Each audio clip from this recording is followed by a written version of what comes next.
La présente vidéo traite en fait des in situ que je voudrais convertir en famille. Donc, l'idée là-dedans, c'est que je vais entrer à l'intérieur de mon in situ. Donc, si on ne se rappelle pas comment, je vais entrer, donc sélectionner mon in situ que je voudrais transformer en famille. Je vais cliquer Modifier in situ. Je vais venir sélectionner les différentes zones que j'ai modélisées, donc par extrusion, par chemin, peu importe. Je sélectionne tous les éléments qui constituent mon in situ et je viens former un groupe. Donc, meuble de réception, par exemple. Et je fais OK. Mon groupe est formé. Je suis toujours à l'intérieur de la, euh, l'option création d'in situ. Je vais rester dans ça et je vais aller voir dans mon arborescence. Donc, oui, je vais avoir la famille de mon meuble de réception qui va s'afficher. Je vais descendre. Je devrais avoir des groupes maintenant. Donc, la section groupe. Je clique modèle. Donc là, j'ai fait plusieurs tests. Donc, moi, c'est meuble de réception.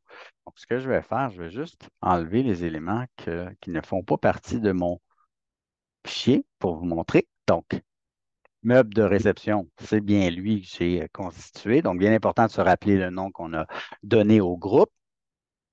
Et ce groupe-là, maintenant, je vais pouvoir enregistrer le groupe en famille. Donc, si je fais bouton droit de souris, enregistrer le groupe, je vais l'envoyer dans mon bureau. Si je laisse identique au nom du groupe, ma famille va s'appeler meuble de réception. Si je veux le changer, je peux le changer ici, en tout temps. Je viens faire enregistrer. Je peux finir mon in situ. Et j'ai maintenant sur mon bureau un meuble de réception.rfa, soit une famille. Ce qu'il faut se rappeler, c'est quand je constitue un in situ, c'est une modélisation dans son environnement au niveau auquel je travaille. Donc, si je fais un in situ ici dans le cas présent, mon in situ va être fait au niveau rez-de-chaussée. Et si je regarde la hauteur établie à mon niveau rez-de-chaussée, c'est 100 pieds.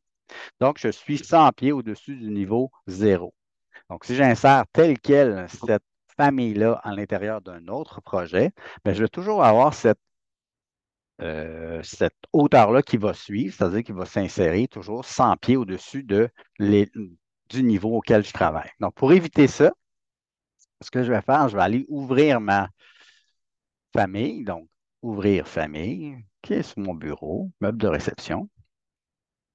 Donc, j'ai ma modélisation, je viens voir mes éléments. Donc, je peux aller voir plan d'étage, donc niveau de rez-de-chaussée, c'est ça.